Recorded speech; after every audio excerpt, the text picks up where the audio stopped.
there, this is Bea and welcome to my channel Ready Steady Speak. Today we are talking about when to use am, is, are in sentences.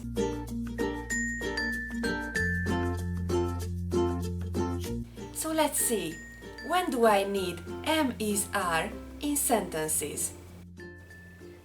Number 1. With an adjective to describe people and things. So, for example, my cousin is tall, or he's good looking too. Number 2.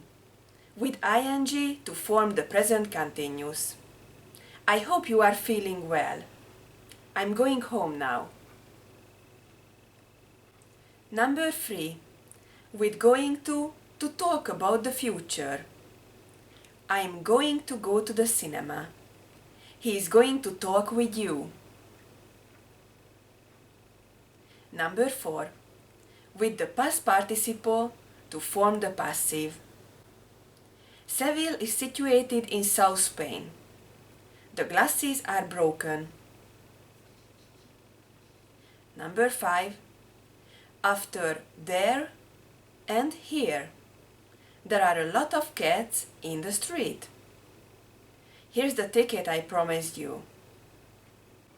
And now let's see some practice. I'm going to show you a short exercise. Take a piece of paper and a pencil and write down the correct answers. Later I'm going to show you the answers. Add am, is, are to these sentences. Where is the mistake in the sentence? Try to spot it and put the correct form of to be.